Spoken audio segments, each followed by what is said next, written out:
Hello class, this is our chapter 4, two-dimensional kinematics.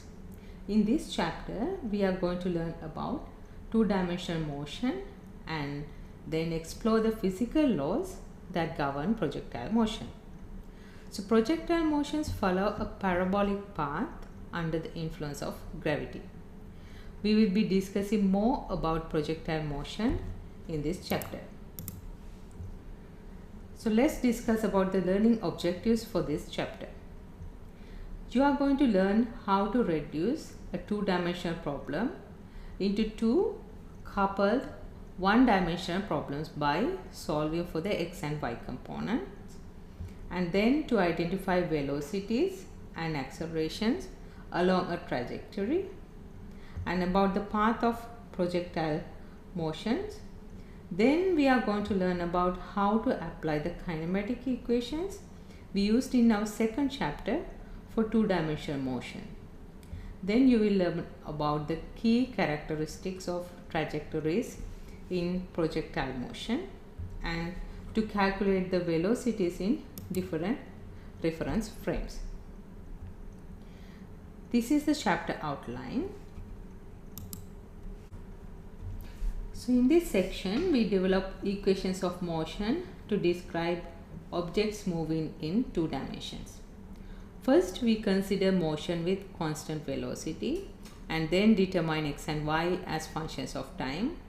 And later, we will investigate motions with constant acceleration. In both cases, we will learn that one-dimensional kinematic equations of chapter 2 can be extended in a straightforward way to two dimensions. To begin, consider the simple situation shown in this figure. A turtle starts at the origin at t equals 0 and moves with a constant speed 0.26 meters per second in a direction of 25 degrees above the x-axis. Now, how far has the turtle moved in the x and y directions after 5 seconds? So we consider the turtle's starting point as the origin. So it walks from the origin with a speed of v0. And if we take d as the straight line distance where the turtle moves in a time t, then we can apply the equation of motion, which is x equal x0 plus v0 t plus half a t square. Here the distance is d and the initial position is 0, which is x0, and the acceleration is 0 because the turtle is moving with a constant speed. And if we substitute these parameters in this equation, x is equal to d, x0 is 0 plus v0 t, and acceleration is 0 because it is traveling with a constant speed. So we are getting the equation as d equals v0 t. And if we substitute the values, d equals 0.26 meters per second times 5 seconds, which is equal to 1.3 meters.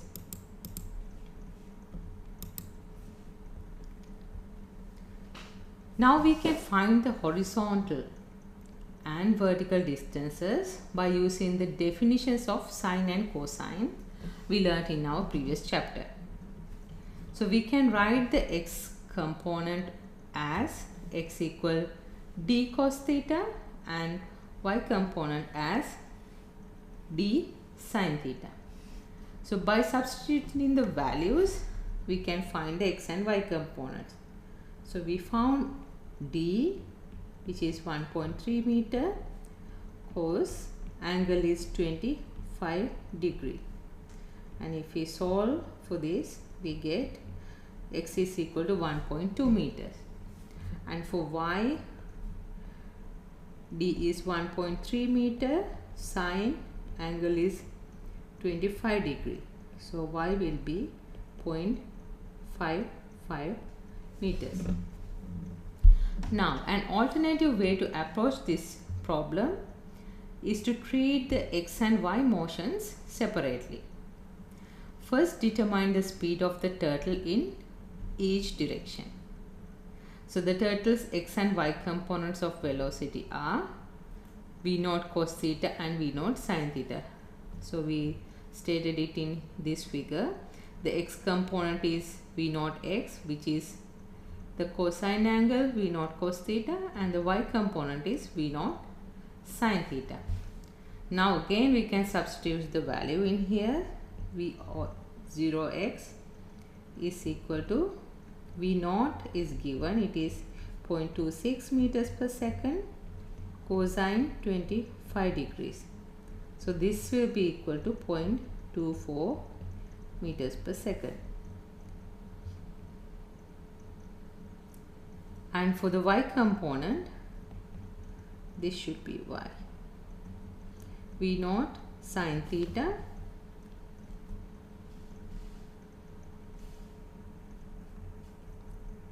and v naught is 0.26 meters per second sine 25 degree, which is equal to 0.11 meters per second. Next we can find the distance traveled by the turtle in x and y directions by multiplying the speed in each direction by the time, because we know that x is equal to v naught x times t and y is equal to v naught y times t. So here if we substitute the v naught and t values, x is equal to v naught x we found here 0.24 meters per second times t is 5 seconds. So x is equal to 1.2 meters and y is equal to 0.11 meters per second, the velocity in y direction, times 5 seconds, which is equal to 0.55 meter. Now this is in agreement with our previous results. So in here also we found x and y, and here also we found x and y. So to summarize this, we can think of the turtle's actual motion as a combination of separate x and y motion.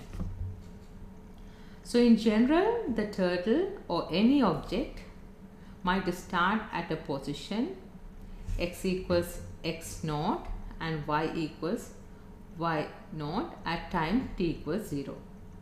So we apply the equations of motion, which is x equal x naught plus v naught t plus half a t square. So for constant velocity, acceleration term should be 0. Therefore the equations becomes x equal x naught plus v naught t, and for x direction it is v naught x, and for y direction y equals y naught plus v naught y times t. So these equations gives x and y as functions of time. Now let's see an example of using those equations of x and y.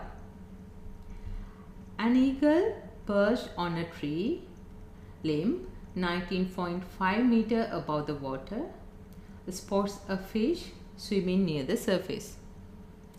Now the eagle pushes off from the branch and descends towards the water. So by adjusting in its body in flight, the eagle maintains a constant speed of 3.10 meters per second at an angle of 20 degrees above the horizontal. So we are asked to find the time it takes for the eagle to reach the water and how far has the eagle traveled in the horizontal direction when it reached the water. So first of all, let's picture the problem.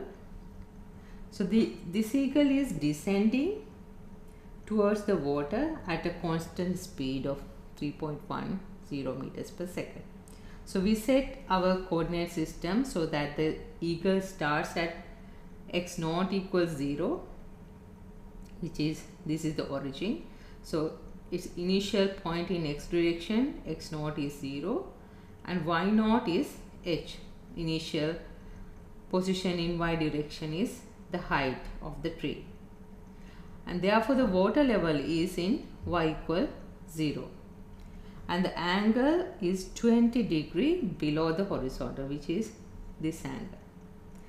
So from the sketch we can say that x component of the velocity is v naught cosine theta and y component is v naught sine theta, but it is in the negative y direction. Therefore it is negative v naught sine theta. Now here the initial velocity v naught is 3.10 meters per second, it is given, and the angle is 20 degree. So since the velocity of the eagle is constant, we can apply the equations of motions we derived previously. So we don't have the acceleration terms in both x and y equation. Now let's solve the equations. So these are the known parameters, the height, speed and the angle, and the unknowns are the time t for the eagle to reach the water and the horizontal distance x. So let's begin by determining the x and y component of eagle's velocity, which is v naught x and v naught y. And we know that the x component of velocity is v naught cos theta. So by substituting the values we can find v naught is 3.10 meters per second and angle is 20.0 degree. So the v naught x is 2.91 meters per second. That is the initial velocity of the eagle in the x direction. Now initial velocity of the eagle in the y direction is negative, which is v naught minus v naught sine theta. So it is minus 3.10 meters per second times sine 20 degree, and it is equal to negative 1.06 meters per second. Now to find the time t, we can set y equals 0, because so when the eagle reach the water, the y position is 0. So we can set the y equals 0 in y equals y naught plus v naught y times t equation, and then we can solve for t. So now here this equation goes to 0, and y naught is the initial height, which is h plus v naught y, t equals 0. Therefore t equals minus h over v naught y, and we can substitute the values. Minus h is 19.5 meters and the velocity in the y direction is again a negative value, 1.06 meters per second. So the answer is 18.4 seconds. The negative term cancels. Now to find the x component, the horizontal distance, we can use the motion equation in x direction, and then we can substitute the t found in here to solve for x.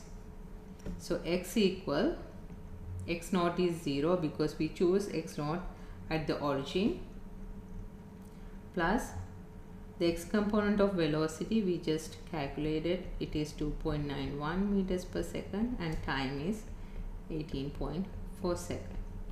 So the answer is 53.5 meters.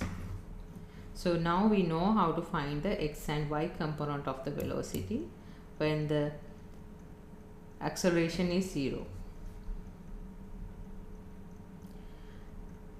Now so far we learned that the motion in 2 dimensions at constant velocity. Now let's look into the motion with constant accelerations in 2 dimensions. So when considering the 2 dimension, we need to separate the motion equations in x and y directions. For example, for the equation x equal x naught plus v naught t plus half a t square, we replace v naught and a with the corresponding components in the x direction as v naught x and ax to obtain the x as a function of time. So therefore we get x equal x naught. So v naught is v naught x, the velocity term in x direction, a is ax, acceleration in the x direction. So to obtain the y as a function of time, we can do the same. So we can replace the v naught in terms of v naught y, which is the velocity in y direction, and a, we can substitute ay, which is the acceleration in y direction. And the same approach gives velocity as a function of time, which is v equals v naught plus at in x and y direction. For x direction, the velocity x component of the velocity in x direction is vx equals initial velocity in the x direction and initial acceleration in the x direction. And for the y component of velocity, again we can substitute v naught y in terms of v naught and ay in terms of a. And again the same approach gives velocity as function of position equation, which is v naught square plus 2a delta x. So here v x square, in the x direction the velocity component is x direction initial velocity component square plus here the x direction acceleration and the displacement in the x direction. Similarly for y component we can find the equation. So let's see an example of using 2D motion equations. A helicopter is in level flight with a constant horizontal speed of 11 meters per second. At t equals 0, it begins to accelerate vertically at 0.96 meters per second square, and assuming the helicopter's acceleration remains constant for the time interval of interest, we are asked to find the horizontal and vertical distances through which it moves in 5.3 seconds and its x and y velocity components at t equals 5.3 seconds. So let's first picture the problem.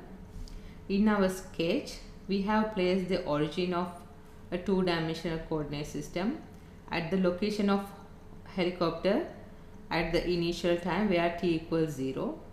So in addition, we have chosen the initial direction of motion to be in the positive x direction and the direction of acceleration to be in the positive y direction. So as a result, the initial points are 0 because it starts at the origin. Because of that, the x and y position are 0. And the initial horizontal velocity is 11 meters per second, whereas the initial vertical velocity is 0 because it moves initially in the x direction. Since the helicopter begins to accelerate vertically, x component of the acceleration should be 0. So the acceleration is in the y direction. Because of that, acceleration in the x direction is 0 and the acceleration in the y direction is given as 0.96 meters per second square. Now in part A, we want to relate position and time. Therefore, we find the horizontal position of the helicopter with this equation and the vertical position with the equation for y. In each case, we substitute t equals 5.3 seconds. And in part B, the velocity components at that time can be found by the two velocity equations in x and y directions. So let's solve the problem. So these are the known parameters, the initial position, initial velocities and the accelerations. And these are the unknowns. We are asked to find the horizontal distance and vertical distance, as well as the horizontal and vertical component of the velocity. So now we can use the equation of motion for x and y direction separately. So we use this equation to find the horizontal distance, and then we can substitute the values.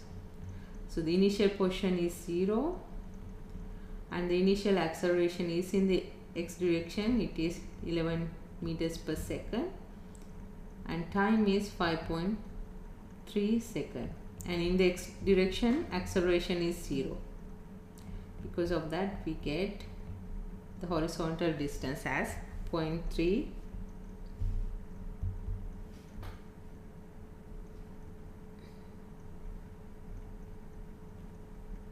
equals to 58 meters.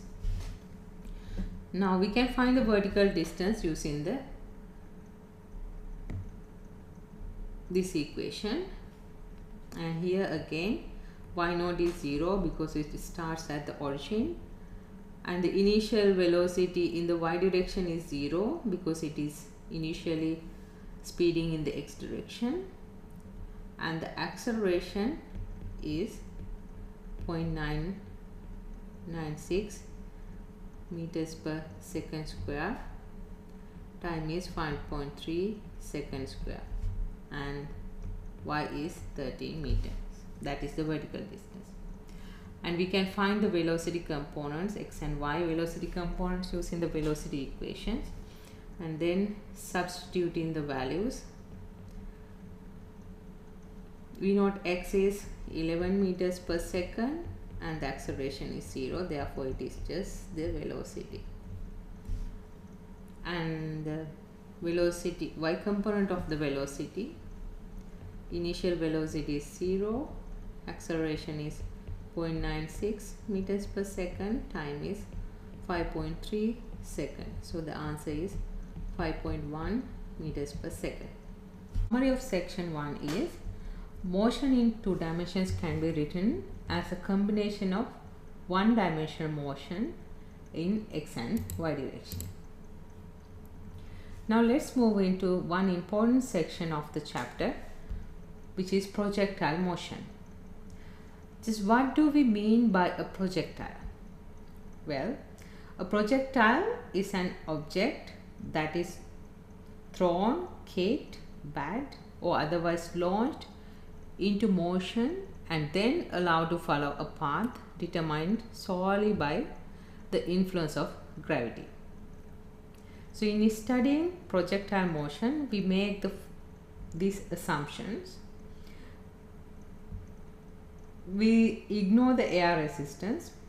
Air resistance can be significant if a projectile moves with relatively high speed or if it encounters a stronger wind. So in many everyday situations, however, like tossing a ball to a friend or dropping a book, air resistance is relatively insignificant. Therefore, we ignore the air resistance in here. And we use acceleration due to gravity equals to g, which is 9.81 meters per second square. And also we ignore the Earth's rotation. These assumptions into equations of motion given in the previous section. So suppose, as in figure, that x-axis is horizontal and y-axis is vertical with positive direction upward. Therefore, the acceleration is the negative direction because we choose the positive direction to be upward and the gravity is acting downward. Because of that, acceleration is negative gravity, or it is negative 9.81 meters per second. This is negative. And all objects in free fall have acceleration components ax0 and ay equals minus g. So if we choose the coordinate system as shown in here, this is because the gravity causes no acceleration in the x direction because it is in the downward direction always. So with these acceleration components substitute into the fundamental constant acceleration equations, we can find the equations for projectile motions as in these equations. So in this expression, the positive y direction is upward Therefore, the quantity gravity is negative, so we include this negativity in this equation. So all of our studies of projectile motion use these equations as our fundamental equations.